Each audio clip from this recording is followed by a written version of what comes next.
Hello aspirants, I am ready with my next video and that is the most important video for you all which will help you in the competitive exams and in close test, in filling the blanks and other parts of English grammar also. So आज का topic है हमारा non finite verbs और ये बहुत important topic है जो कि आपको एग्जाम्स में बहुत हेल्प करेगा। काफी लोग यहाँ पे सोच रहे होंगे कि आज एकदम से नया टॉपिक क्यों शुरू कर दिया, कोई नाउन प्रोनाउंस और ऐसे टॉपिक्स को नहीं उठाया। तो आज आपका ये टॉपिक इसलिए स्टार्ट किया गया है क्योंकि हम लोग नाउन प्रोनाउन तो हर जगह से डिस्कस करके कहीं ना कहीं से पढ़ लेते हैं, बट हमारा ये जो टॉपिक होता है, ये जो पार्ट होता है, इस पार्ट को हम बहुत निग्लेक्ट कर देते हैं और हमको लगता है कि अरे वर्ब तो पढ़ ही लिया है, अब हमें नॉन फाइनाइट्स की जरूरत नहीं है। बट ये बहुत इंपॉर्टेंट टॉपिक है, इसीलिए मैंने आज इसको स्टार्ट किया है। मुझे ऐसा लगता है कि आपको सब्जेक्ट ऑब्जेक्ट वर्ब के बारे में बहुत ज्यादा नॉलेज होगी या थोड़ी बहुत होगी, तो मैं आज उसको डिस्कस नहीं करूंगी। बट अगर आपको लगता है कि आपको प्रॉब्लम है तो आप जाके कमेंट में इस चीज को मेंशन कर सकते हैं और मैं आपकी नेक्स्ट वीडियो आपके बेसिक कॉन्सेप्ट्स पे ही बना के दे दूंगी। चलिए आज स्टार्ट करते हैं आपका नॉन फाइनाइट वर्ब्स। हम लोग का मेन पार्ट होता है वर्ब, जिससे इनका फॉर्मेशन हुआ है। सो हमारे वर्ब के दो काइंड्स होते हैं। एक काइंड होता है आपका finite verbs and second kind is non finite verbs.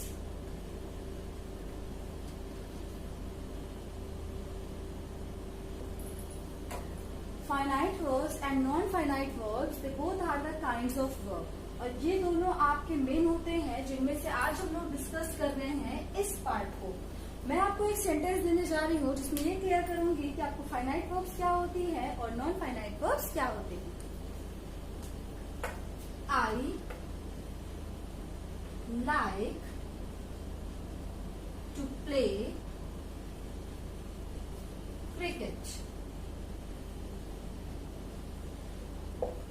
अब ये एक सेंटेंस है आपके सामने, I like to play cricket. इसमें ये बताइए कि हमारे पास दो वर्ब्स हैं। अब अगर यहाँ पे सब्जेक्ट की बात की जाए तो सब्जेक्ट के लिए आई के लिए मेनली कौन सी वर्ब का यूज किया गया है, उस सेंटेंस को देखते हुए सबको क्लियर हो रहा होगा कि आई के लिए हम लोगों ने कौन सी वर्ब का यूज किया है, लाइक का। तो जिस वर्ब के पास सब्जेक्ट होता है वो वर्ब हमारी कहलाती है फाइनाइट वर्ब और जिस वर्ब के पास सब्जेक्ट नहीं होता है वो हमारी कहलाती है नॉन फाइनाइट वर्ब। तो यहाँ पे टू प्ले के लिए कोई भी डायरेक्ट सब्जेक्ट का यूज नहीं किया गया, इसीलिए ये हमारी वर्क करती है नॉन फाइनाइट का। अब यहाँ पे अगर नॉन फाइनाइट और फाइनाइट वर्ब्स क्लियर है तो हम लोग आपका मेन टॉपिक पे आते हैं नॉन फाइनाइट वर्ब्स के और इनके कुछ फॉर्म्स पे। चलिए बात करते हैं आपके नॉन फाइनाइट वर्ब्स के फॉर्म्स के बारे में। तो नॉन फाइनाइट वर्ब्स के 3 फॉर्म्स होते हैं, इंफिनिटिव, जिरेंट एंड पार्टिसिपल्स। कौन कौन से फॉर्म्स होते हैं नॉन फाइनाइट वर्ब्स के? इंफिनिटिव,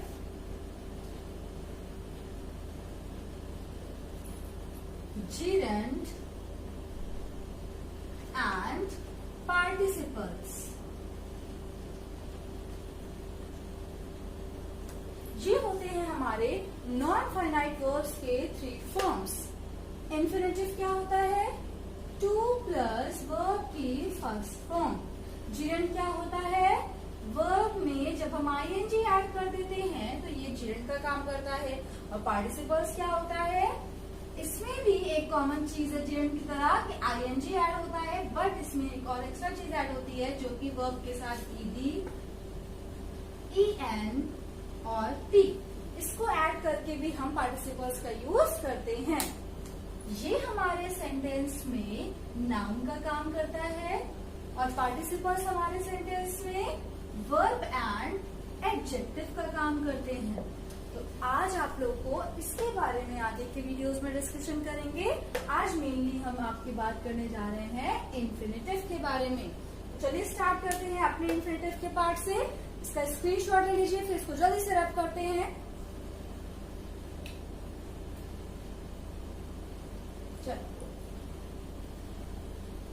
बात करते हैं आपके इंफिनिटिव्स के बारे में। क्या होते हैं infinitive? It is a kind of noun with certain features of verb. Infinitive क्या होती है? ये आपका काइंड ऑफ नाउन होता है जिसमें सर्टेन फीचर्स ऑफ वर्ब होते हैं। सो हमारे इंफिनिटिव के बारे में डिस्कशन शुरू करते हैं। इसमें जनरली किसको ऐड करते हैं हम लोग? टू को। किसके साथ? वर्ब की फर्स्ट फॉर्म के साथ। बट कुछ कुछ जगहों पे हमारा टू जो होता है वो ओमिट भी होता है, मतलब इसको यूज हम नहीं करते। उसके बारे में आगे डिस्कशन करेंगे। चलिए बात करते हैं इंफिनिटिव के बारे में। टू प्लस वर्ब की फर्स्ट फॉर्म। सेकेंड थिंग, इसमें हमेशा टू का यूज किया जाता है, बट कुछ जगहों पे इसको ओमिट भी किया जाता है। फॉर एग्जाम्पल,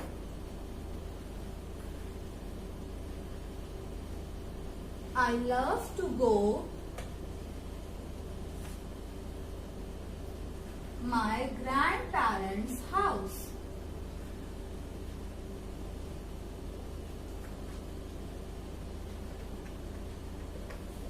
अब यहाँ पे अगर आपसे बोला जाए कि इंफिनिटिव क्या है, तो आपको यहाँ पे क्लियर दिख रहा होगा। ये देखिए, टू प्लस जीओ, ये क्या है? वर्ब की फर्स्ट फॉर्म है। तो इस एक्सप्रेशन को हम लोग बोलते हैं इंफिनिटिव। और यहाँ पे जो ये लव वर्ब आई है, ये किसके लिए आई है? आई के लिए। और अभी मैंने आपसे डिस्कस किया था स्टार्टिंग में, ये कौन सी वर्ब है? ये आपकी फाइनाइट वर्ब है। और टू गो आपका क्या है? इंफिनिटिव है। ये बहुत बेसिक सी चीजें हैं क्लास। आप लोग को लग रहा होगा इतना बेसिक सा कौन डिस्कस करता है, बट ये कहीं ना कहीं आपको जब एग्जाम्स में देखने को मिलेगा तो आपको लगेगा कि हाँ, ये बहुत इंपॉर्टेंट टॉपिक है जो कुछ लोगों ने मिस भी किया है। चलिए इंफिनिटिव्स के बारे में आगे थोड़ा सा डिस्कशन करते हैं क्लास। जनरली हम लोग इंफिनिटिव्स को प्रेजेंट इंफिनिटिव में यूज करते हैं, लेकिन हमारे इंफिनिटिव के कुछ फॉर्म्स भी होते हैं। और वो कौन कौन से फॉर्म्स होते हैं, चलिए उनको लिखते हैं आपके लिए। First one is perfect infinitive,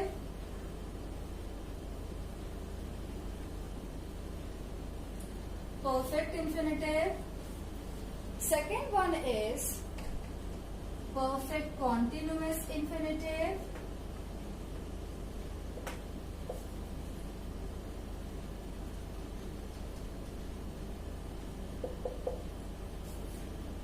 and third one is continuous infinitive,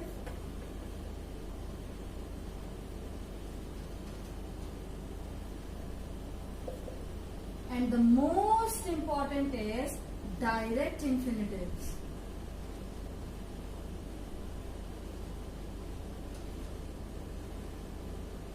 ये जो डायरेक्ट इंफिनिटिव आपको दिख रहा है, इससे आपको हमेशा क्वेश्चंस देखने को मिलते हैं। इससे बहुत क्वेश्चंस आपके कॉम्पिटिटिव एग्जाम्स में आते हैं और ये बहुत इम्पोर्टेंट है। तो इंफिनिटिव्स का जो बेसिक है, जब आपको ये क्लियर हो जाएगा तो जब आप एरर्स लगाओगे इसके, वो आपको कितनी हेल्प करेंगे वो आप इस वीडियो के बाद पूरे चैप्टर को फिनिश करने के बाद आपको खुद समझ में आ जाएगा। तो ये हमारे हो गए कुछ 4 फॉर्म्स ऑफ इंफिनिटिव्स क्लास। स्क्रीनशॉट ले सकते हैं आप लोग इसको, या फिर नोट भी कर सकते हैं कॉपी में। अब चलिए स्टार्ट करते हैं कुछ रूल्स के साथ आज इंफिनिटिव्स के।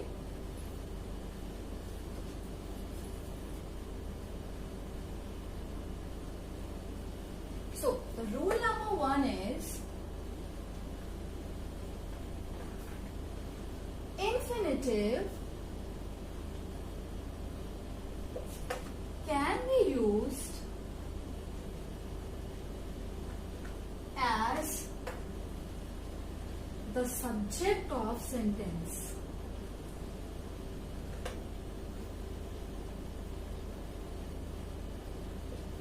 इंफिनिटिव को हम सेंटेंस के सब्जेक्ट की तरह भी वर्क करा सकते हैं। फॉर एग्जाम्पल, एक बहुत फेमस सेइंग है, काफी लोगों ने सुना भी है इसको, टू एर इज ह्यूमन। इस नेम से एक बुक भी है जो कि 1999 में पब्लिश हुई थी। टू एर इज ह्यूमन, ये आप लोगों ने बहुत सेम फेमस सेइंग है जिसको सुना होगा। एर का मतलब होता है मिस्टेक, ये आपकी वर्ब होती है। अब अगर बात की जाए तो काफी लोग कहते हैं कि इट इज एर टू ह्यूमन। या फिर बहुत लोग इसकी सेइंग्स को डिफाइन करते हैं अलग तरीके से। सब लोग कहते हैं मैम ये भी सही हो सकता है, ये भी सही हो सकता है, बट ऐसा कुछ भी नहीं है क्लास। जब आपके इस सामने बात की जाए तो जब रिटन फॉर्म में आएगा तो टू एयर इज ह्यूमन को ही हमेशा लिखा जाएगा। रिटन फॉर्म में एक सही फ्रेज का फॉर्म जो है वो यही है।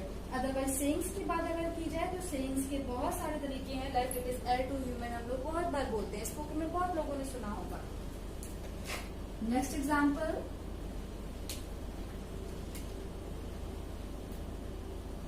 to know her is to respect her. To know her is to respect her. अब देखिए मैंने आपके सामने 2 सेंटेंसेस दिए हुए हैं। अब इन 2 सेंटेंसेस में यहाँ पे टू वेयर और टू नो की बात की गई है। अगर यहाँ पे टू वेयर की बात की जाए तो मैंने आपसे भूल के बोला कि ये सब्जेक्ट का काम करता है। चलिए देखिए, आपको पता है कि वर्ब सेंटेंस में किसके लिए आती है, सब्जेक्ट के लिए आती है। अब इस सेंटेंस का अगर वर्ब सब्जेक्ट की बात की जाए तो ह्यूमन आपको सब्जेक्ट की तरह काम करते हुए दिख रहा है, कुछ चेक कर लीजिए, नहीं दिख रहा है। ये हमारे सेंटेंस में सब्जेक्ट का काम नहीं कर रहा। अब अगर ये सब्जेक्ट का काम नहीं कर रहा है तो ये वर्ब किसके लिए आई है, तो इस वर्ब की अगर बात की जाए तो यहाँ पे जो इंफिनिटिव का एक्सप्रेशन आपको दिख रहा है टू प्लस वर्ब की फर्स्ट फॉर्म, ये आपका काम कर रहा है सब्जेक्ट का। ऐसे ही अगर बात की जाए यहाँ पे to know her is to respect her की बात की जाए, इस वर्ब आई है। अब ये वर्ब आपकी हर के लिए आ सकती है नहीं, क्योंकि सबको पता है कि आपका शी होता है सब्जेक्ट और शी का हर होता है ऑब्जेक्ट। तो यहाँ पे हर एज अ ऑब्जेक्ट काम कर रहा है और शी सब्जेक्ट होता है, तो ये तो इसके लिए नहीं आ सकती। तो अब यहाँ पे अगर इस वर्ब की बात की जाए तो ये किसको डिफाइन कर रही है सेंटेंस में, तो ये आपके इंफिनिटिव इसको डिफाइन कर रही है, जो कि काम कर रहा है सेंटेंस में किसका, सब्जेक्ट का। इसको जल्दी से नोट कर लीजिए या फिर स्क्रीनशॉट ले लीजिए, जो आपको बहुत हेल्प करेगा।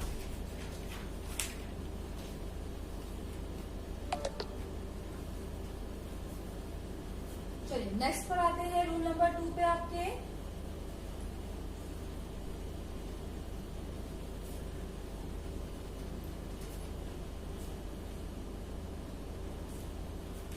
रूल नंबर 2 की बात की जाए तो एक फॉर्मूला दे रही हूं आपको, थ्योरी नहीं लिख के दूंगी। Verb oblique adjective oblique noun, इसके बाद भी इंफिनिटिव का यूज किया जा सकता है। इंफिनिटिव का मतलब टू प्लस वर्ब की पास्ट फॉर्म। तो अगर बात की जाए तो वर्ब एडजेक्टिव और नाउन के बाद भी हम इंफिनिटिव का यूज कर सकते हैं। For example, I would like, I would like a sandwich to eat. Next example, इसको साथ ही साथ नोट करते चलेगा class. The dog is naughty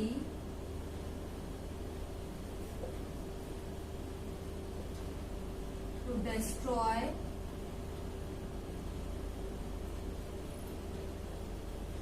our couch. अब आपके सामने 2 सेंटेंसेस दिए हुए हैं, जल्द से इसको पहले नोट करिए, फिर स्क्रीनशॉट लीजिए, फिर इसको क्लियर करते हैं। चलिए बात करते हैं 2 सेंटेंसेस के बारे में। I would like a sandwich to eat. Sandwich सबको पता है क्या है, नाउन। ईटिंग एक पार्ट है, सॉलिड पार्ट है, नाउन है। नाउन के बाद देखिए किसका यूज किया गया है, टू प्लस वर्ब की फर्स्ट फॉर्म। ये क्या हो गया आपका, इंफिनिटिव। तो देखिए आपका फॉर्मूला है, नाउन के बाद भी इंफिनिटिव का यूज कर सकते हैं। The dog is naughty to destroy our couch. Naughty ये क्वालिटी है आपकी, और क्वालिटी हमेशा किसको डिफाइन करती है, एडजेक्टिव को। तो ये आपका एडजेक्टिव हो गया, और एडजेक्टिव के बाद भी देखिए हम लोगों ने टू प्लस वर्ब की फर्स्ट फॉर्म को यूज किया है, मतलब ये आपका क्या हो गया, इंफिनिटिव। तो हम लोग इंफिनिटिव का यूज वर्ब एडजेक्टिव और नाउन के बाद भी कर सकते हैं सेंटेंस में। ये रहा आपका rule number 2।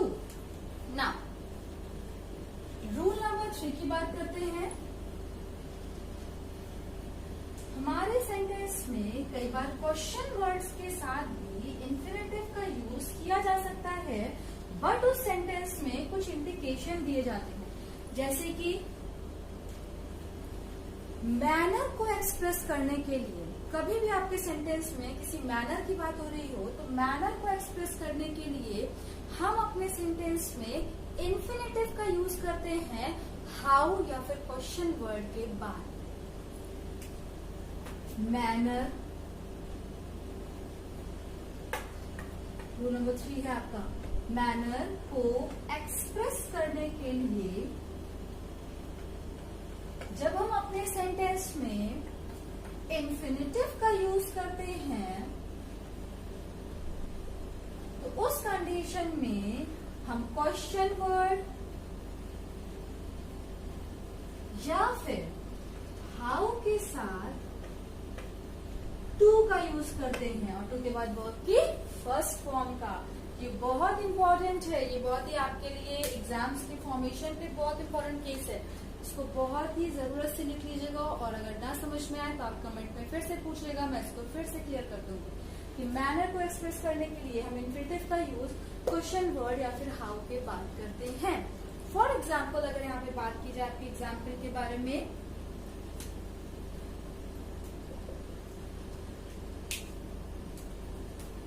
she asked me how to crack the exam. She asked me how to crack the exam. अब यहाँ पे अगर बात की जाएगी सेंटेंस में तो अगर इस सेंटेंस को कुछ ऐसे लिख दिया जाए,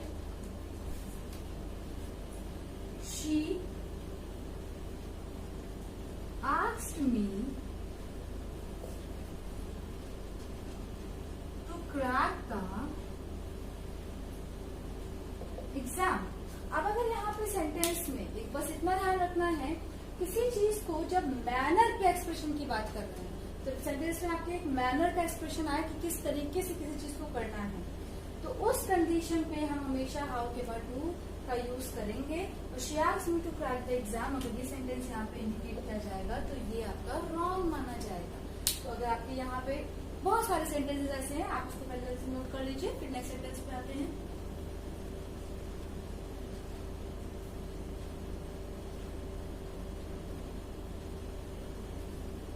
चलिए नेक्स्ट सेंटेंस पे आते हैं। एक और सेंटेंस है आपका,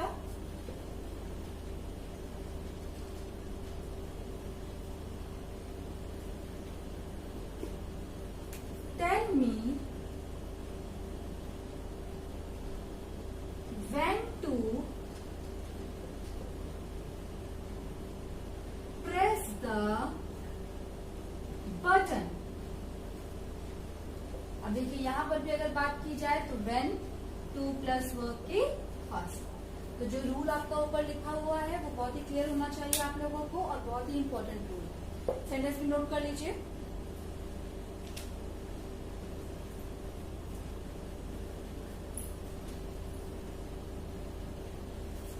कुछ ऐसी वर्ब्स हैं जिनके बाद हम इंफिनिटिव का यूज करते हैं। देयर आर फ्यू वर्ब्स जिनके साथ हम इंफिनिटिव का यूज कर सकते हैं। फॉर एग्जाम्पल कौन कौन सी वर्ब्स है नोट कर लीजिएगा यहाँ पे।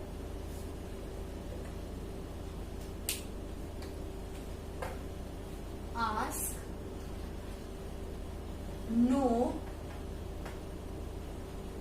एक्सप्लेन, अंडरस्टैंड,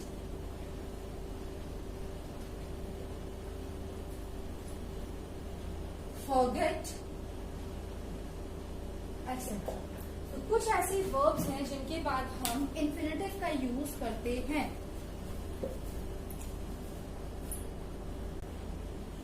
तो यहाँ पे मैंने आपको कुछ वर्ब्स लिखी हुई हैं और इन वर्ब्स के बाद क्वेश्चन वर्ड प्लस इंफिनिटिव का यूज किया जाएगा। चलिए ये वर्ब्स आप याद कर लीजिएगा, बहुत इंपॉर्टेंट है, इनको नोट भी कर लीजिए। चलिए एग्जाम्पल की बात करते हैं। Do you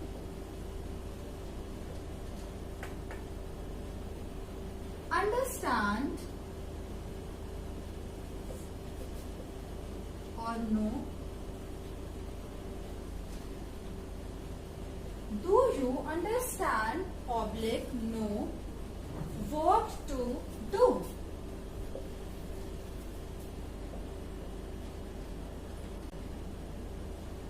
अब एक नेक्स्ट एग्जाम्पल मैं आपको और देने जा रही हूं. We taught him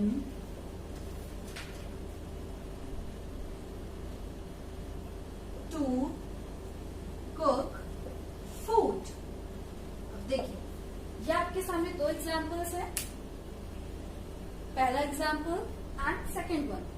अब इस सेकेंड वन वाले एग्जाम्पल को अगर आप देखोगे तो आप सबको सही लग रहा है, कोई इसमें मिस्टेक नहीं लग रही है, बिल्कुल पढ़ने में अच्छा सब कुछ सही है. जो भी रूल्स हम लोगों ने पढ़े उसके अकॉर्डिंग एक बार चेक कर लीजिए क्या ये सेंटेंस सही है या गलत है. ऊपर ही जस्ट मैंने मेंशन किया हुआ है कि ask, know, explain, understand, forget, teach etcetera.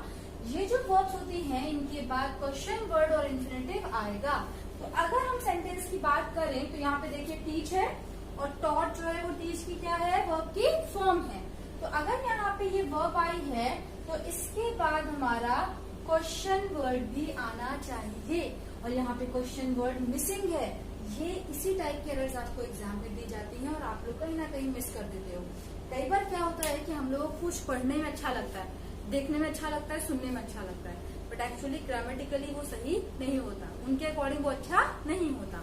उसी तरीके से ये जो सेंटेंस है ये पढ़ने में, देखने में, सुनने में सब में अच्छा लग रहा है, बट अकॉर्डिंग टू ग्रामर ये आपका रॉन्ग सेंटेंस है.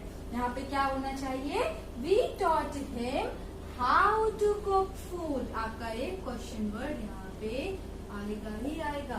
तो ये जो आपके रूल्स हैं ये बहुत इंपॉर्टेंट रूल्स है हमारे इन्फिनेटिव्स के पार्ट पे. आज मैंने, चलिए पहले नोट कर लीजिए फिर डिस्कस करते हैं इस चीज को. स्क्रीनशॉट भी आप ले सकते हो इसका.